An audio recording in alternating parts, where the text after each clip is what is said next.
Hi guys. Oh my god. Yesterday at church, Priscilla Shire uh was there, and oh my gosh. She did some old school preaching. Oh my gosh, that was crazy. Um but when she said you have to live in two places um at once with your feet firmly planted here, but your head in heaven, or you have to gain a heavenly perspective. Um, I I started to think about how I was raised in church.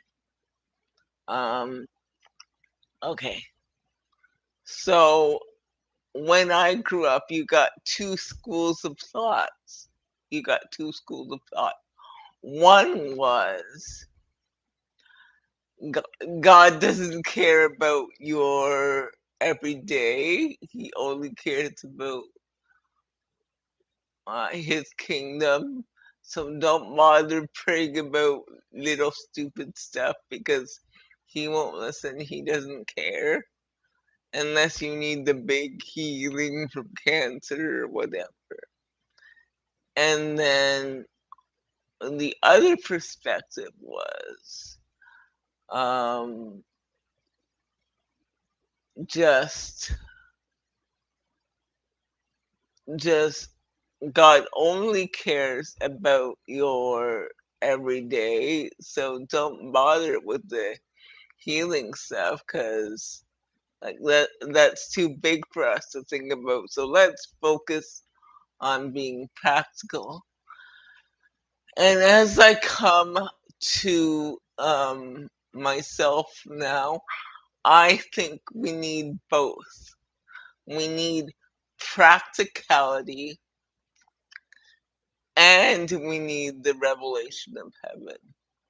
And the one simple question that will start off the whole thing for everything in your life. Mom, Excuse me. call from Mom. Hi, Mom. Good. I'll have to call you back in about a half an hour, honey. Is that okay? I'll have to call you back in about a half an hour. Is that okay? Cause, cause I'm filming a video now.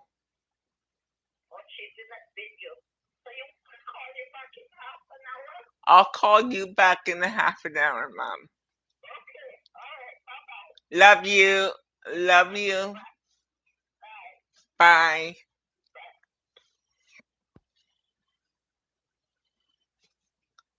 Sorry, guys. That was my mom. That was my mom. Yes. So what I do now is ask him in every way that I take, what is your perspective? And I think when you ask him for his perspective, you'd be shocked on the answers he gives. Because sometimes I'm expecting him to give the big spiritual answer, but sometimes he gives a practical answer. Sometimes I'm expecting him to give a practical answer, but and then I get a spiritual answer.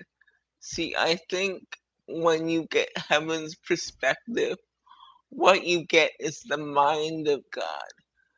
So, like my prayer said, it was basically asking for God's mind to infiltrate all the government and all the aspects of life. So, when we pray, asking, we're really wanting, we're really seeking the mind of God. So that's what she meant by you have to keep your keep your feet here on the earth and then you have to get a heavenly perspective. So to have the mind of Christ, and He will give us His mind. He will give us His thoughts. And she wasn't talking about being spooky. You meet those spooky Christians where everything is about God. Everything is about God, and they can hear God in the wind, and it's really spooky, and you just want to run away. Not like that.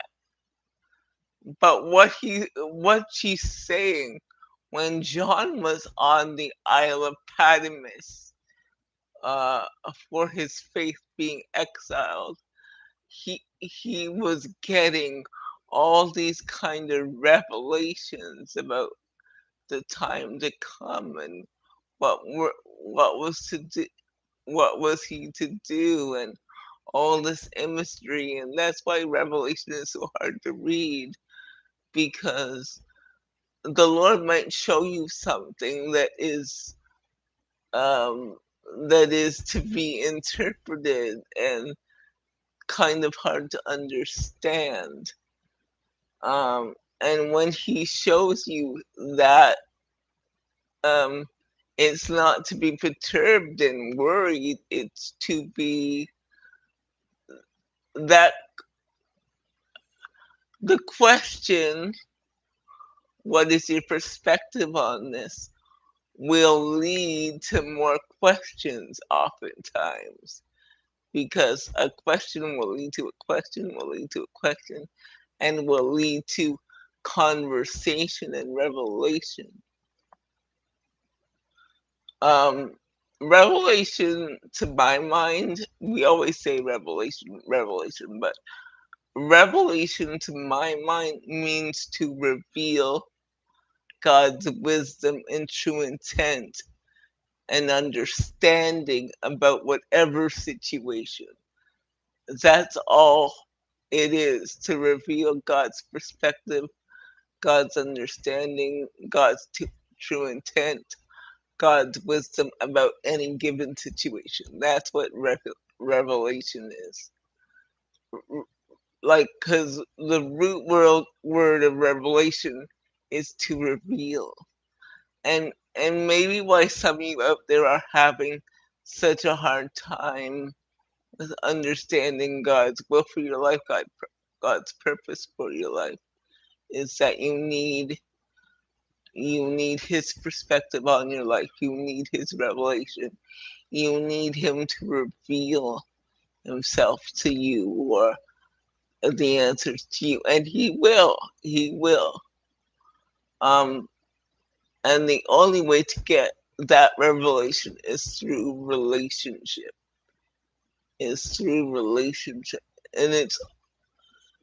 the only way you're going to tell if it's from God, because you can say, how do I know if it's from God and not me? Well, something is from God and not me is because I have a relationship with Him. We can relate together. And in that relating together, He reveals Himself, His mind, His thoughts, His perspective, His desires to me. And that's how it works, at least for me. To start with the question, what is your perspective on this? What is your perspective on government? What is your perspective on the environment? What is your perspective on my family? What is your perspective on each child? Um, we often we often don't ask for his perspective because we think either he doesn't care, or our little concerns are too small for him to care, or or or he just doesn't want to know. But I'm gonna tell you, because of my experience, he wants to know everything about you. He's concerned. He loves you. He wants to relate with you and have relationship with you. The root word of relationship is to relate.